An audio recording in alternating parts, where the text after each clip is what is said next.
Our guest this evening is one of the most talked about men in the country today. He's an Oklahoman, a graduate of the University of Oklahoma, but he's hot property now, not only because of his ordinarily powerful position as chairman of the House Budget Committee, but because in that role he's sort of been cast as the champion Democrat to oppose President Reagan's budget package, which is now before the House of Representatives.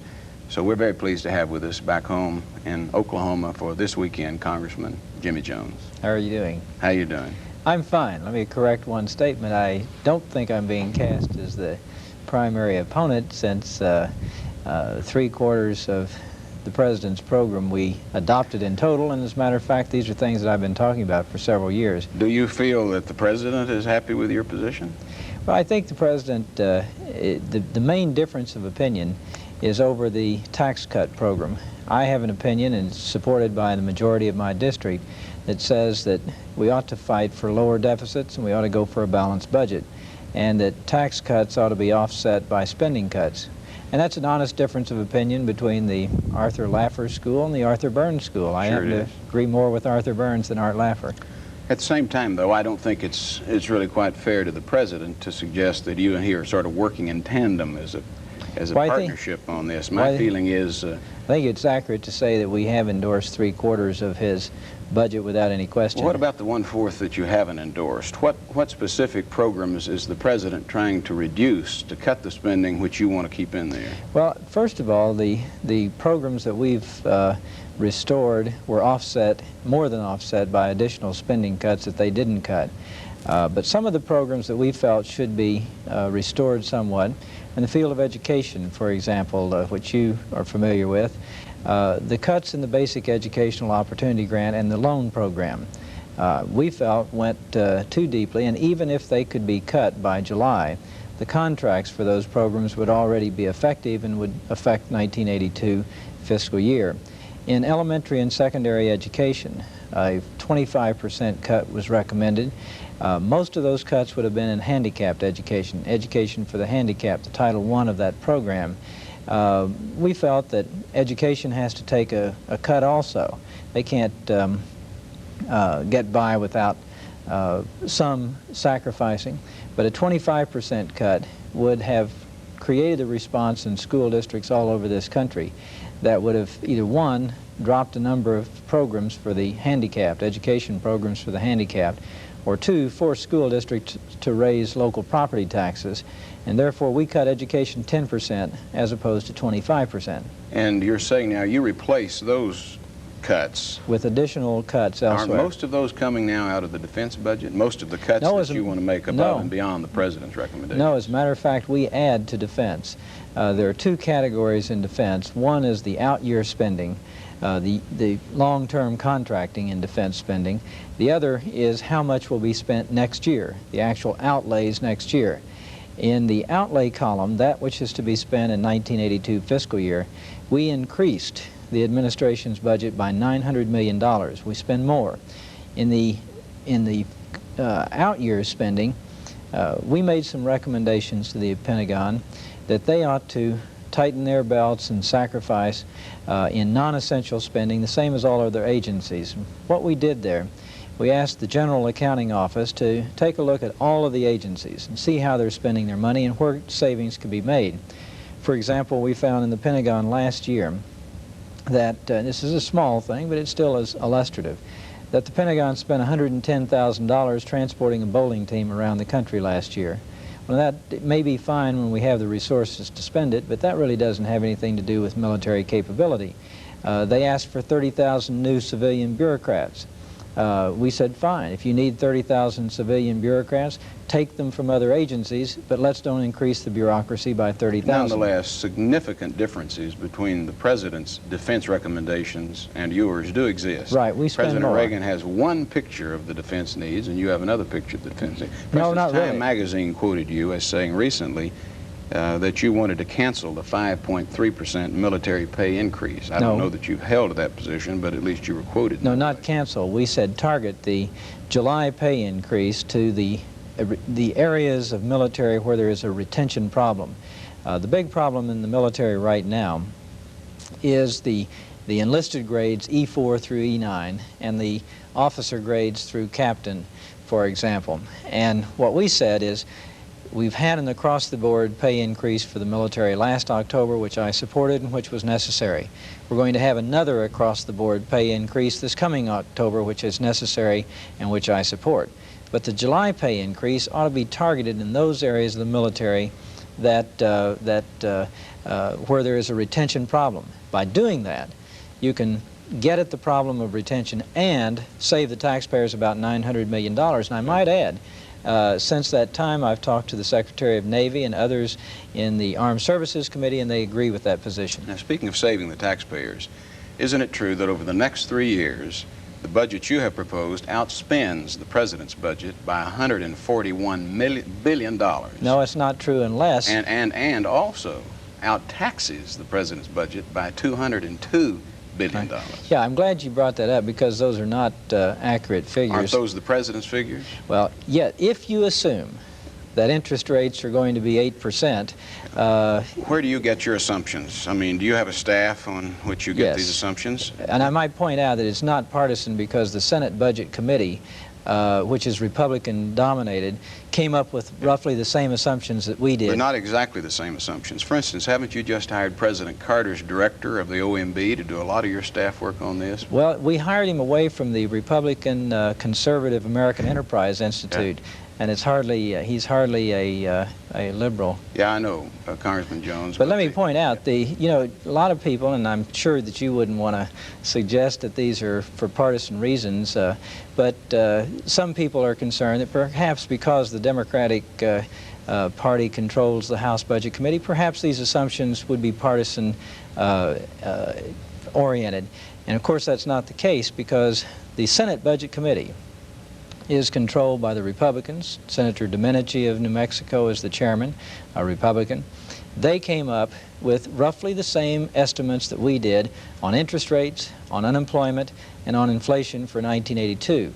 Now, why did we both come up with estimates that are different from the Reagan budget that was put together by Dave Stockman or from the Carter budget that was put together by Charlie Schultz? The main difference is that we had later economic data. The Carter budget that was sent up in January was based on economic data of last November. The Stockman budget, the Reagan administration's budget that was sent up first in February and modified slightly in March, was based on January data. The budget that the Senate Budget Committee and the House Budget Committee uses, the estimates that we're using, is based on economic data as late March. And I might also point out that the data we have has already proven to be more accurate than either the Carter budget or the Reagan budget. Well, but we're all speculating on what we think will be That's the correct. revenues, what we think inflation may be. But that aside, nonetheless, over the next 3 years, you're proposing a budget which significantly outspends the President's proposal, well, that's not and true. Also significantly out-taxes the President's proposal. That's not true on either account, and I appreciate you bringing that up. If we use Stockman's assumptions, it's to our advantage because we come under the President or the administration's spending even more by using the more optimistic or wishful economic assumptions. On tax policy, we will have a tax cut as large as they want. All we say is you ought to have spending cuts to offset them so that the deficit Who wants doesn't. more spending cuts next year? You or the President? The administration recommends... Certainly. So how can you then... Let me finish my sentence. Did you say spending or tax? Tax. Who wants more spending cuts next year? We do. You mean you want to cut more? By $2.5 billion, we cut $2.5 billion more than the administration. Which are you using? You're using the president's own projections on his spending? Either way.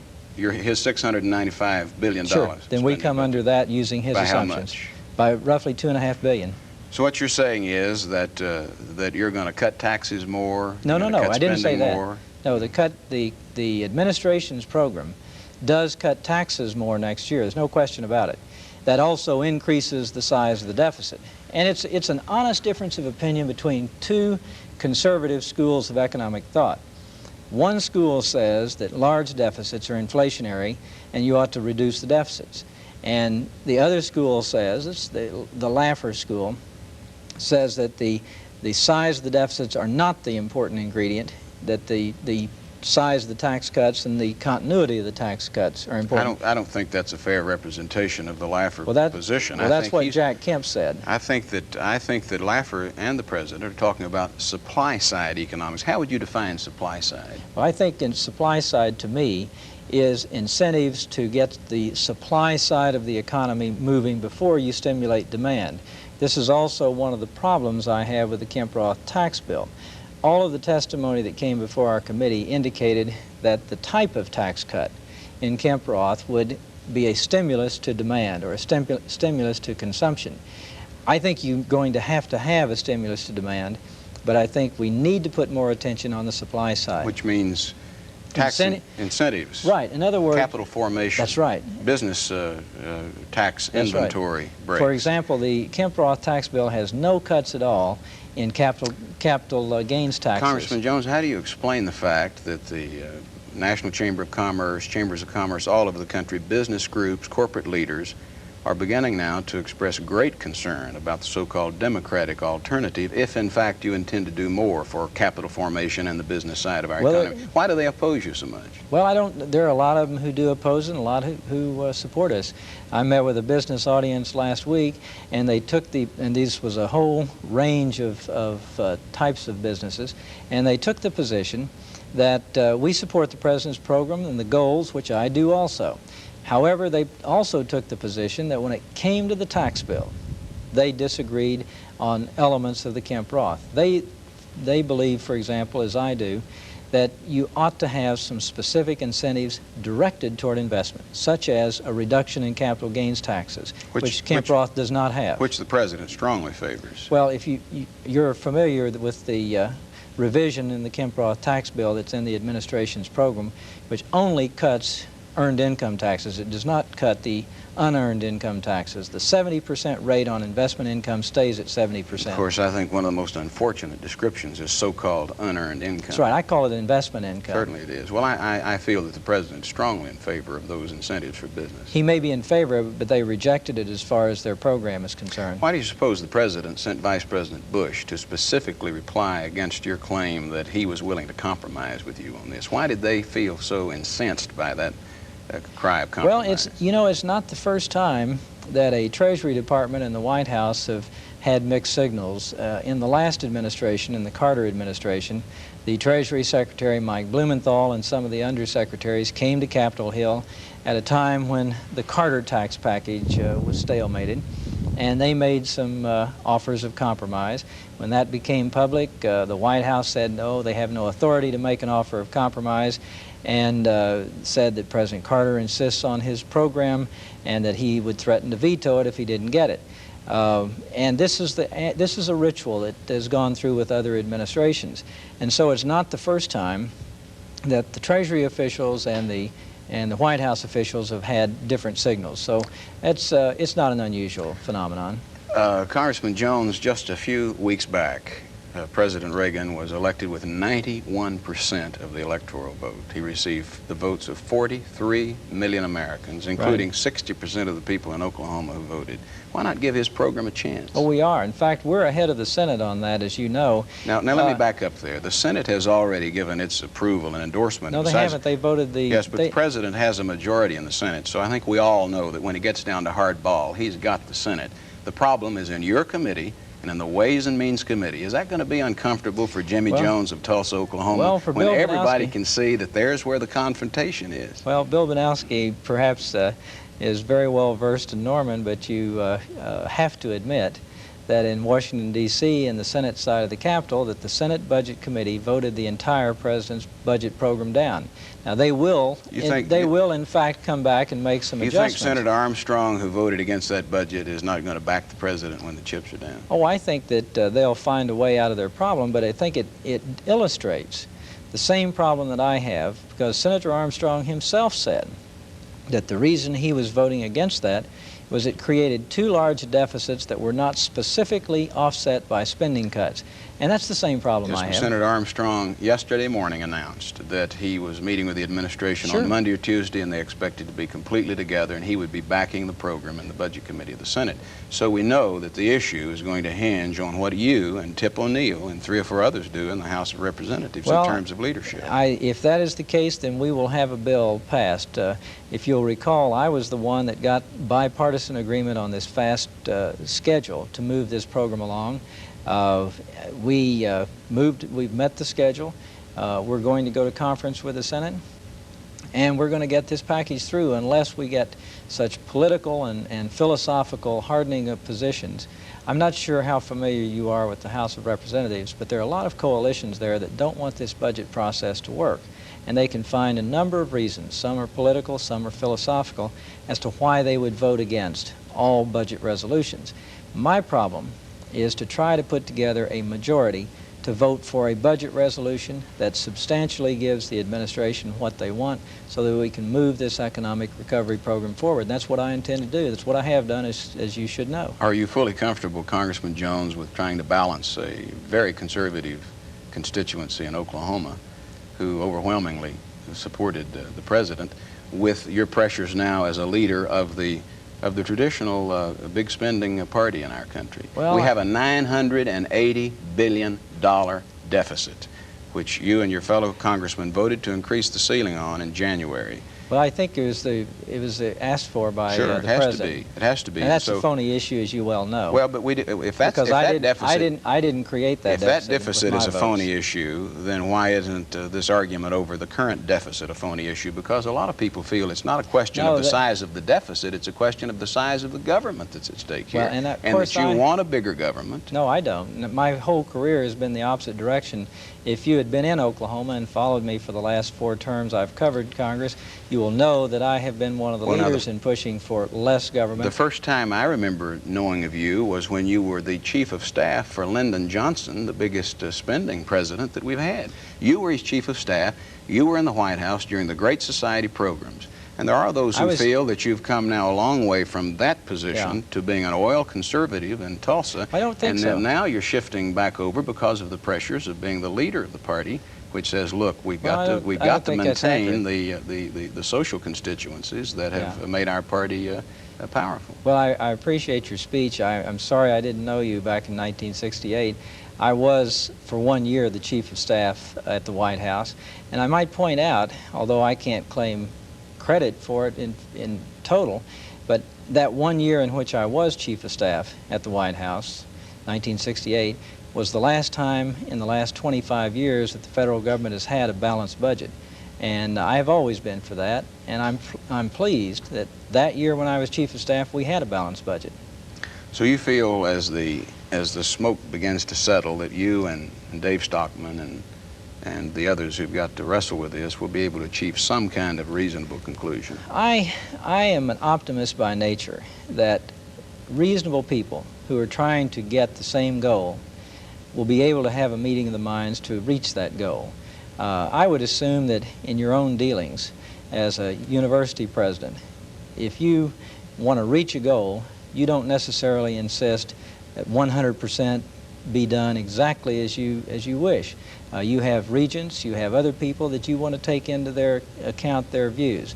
But the important thing is to reach the goal. And that is my purpose, that's the President's purpose. I think that's the majority of the House and Senate's purpose. Congressman Jones, how do you answer the average citizen who says, yes, but that's how we got in the mess we're in, with double-digit inflation, with massive, monumental deficit spending by the federal government, that we just trade and barter and compromise and politic, and that finally we've elected a president with an overwhelming mandate who has pledged to do something about it, and we ought to give him a chance to do what he wants to do. How do you answer that kind of a citizen? That you have to cut spending. It's the bottom line that counts. Are you cutting spending as much or more as the administration recommends? And the answer to that is yes. Are you trying to lower the deficit? The answer to that is yes. Now, there are some minor differences of opinion. I happen to think that putting funds in education for handicapped children is a reasonably good investment. Maybe you disagree. No, I think your point there is well taken, but I think we also have to say for the record, since the President's not here to speak for himself, that he is recommending budget cuts of $48 billion. That all he's trying to do is to slow the rate of growth in government, and that the real issue is on whether or not we're going to also cut taxes in order to reindustrialize our society and resupply the side that can produce. Well, I've said that all along, that we will cut more than the President recommended. And the issue simply is the size and the configuration of the tax cut. And that's where honest differences of opinion exist. If you want to cut more spending than President Reagan, and you want to cut more taxes than President Reagan... I didn't say I would cut more taxes. No, you said you would cut more taxes than they would cut. I thought that... No, I said we will cut spending more than the administration. But I reiterate what I said before, is that their tax cut is larger, there's no question about it, next year. Their tax cut is larger, and that gives them a larger federal deficit. Our tax cut is smaller, but we have a substantially smaller deficit also.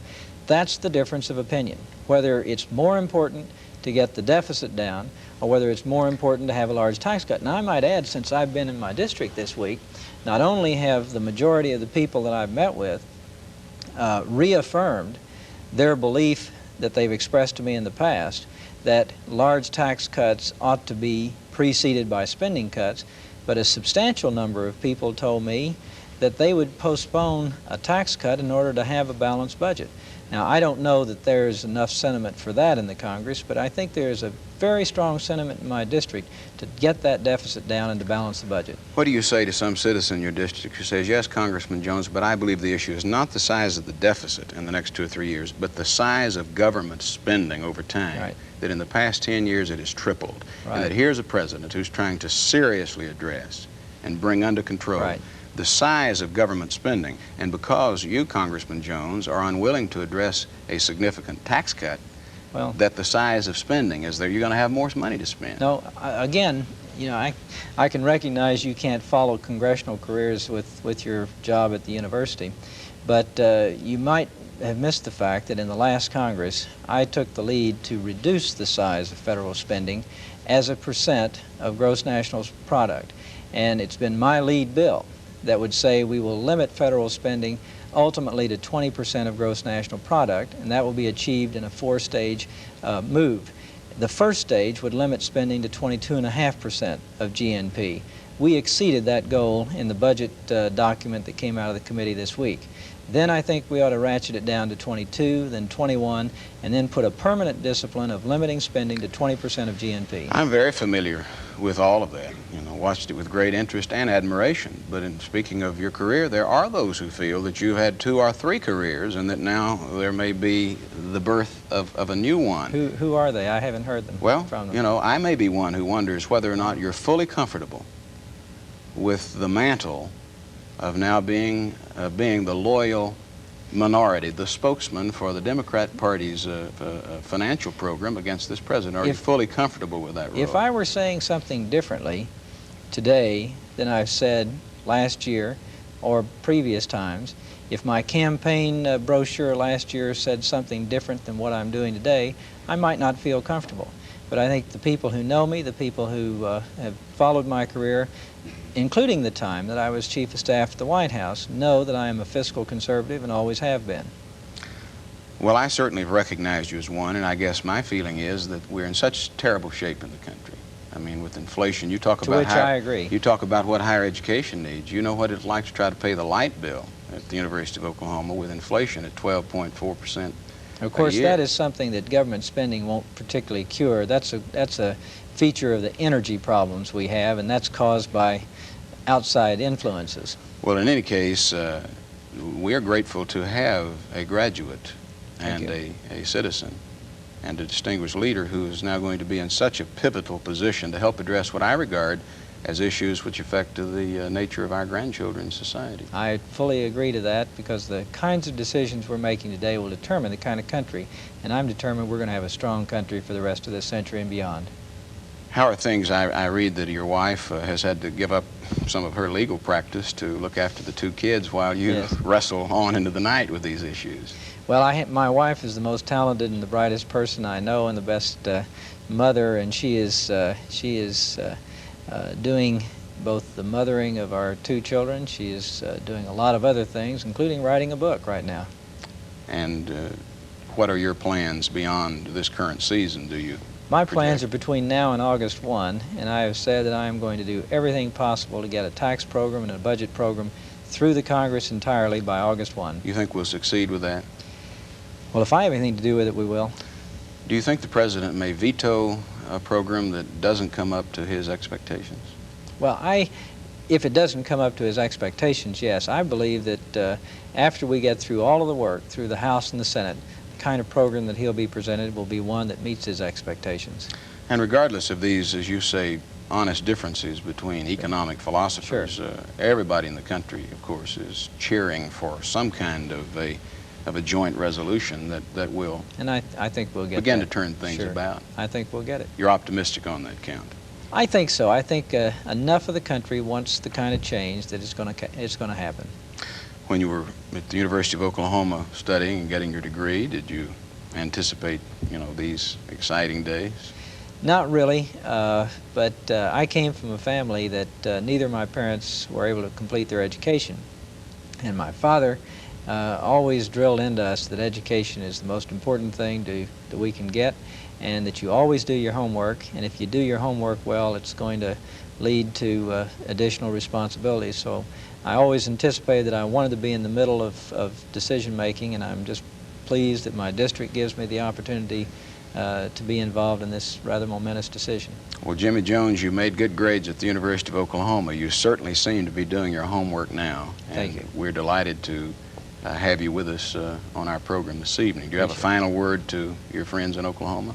No, I just would say that I think the Oklahoma view, which a number of us have been expressing for some years, is now the national view. It's being accepted in all parts of the country.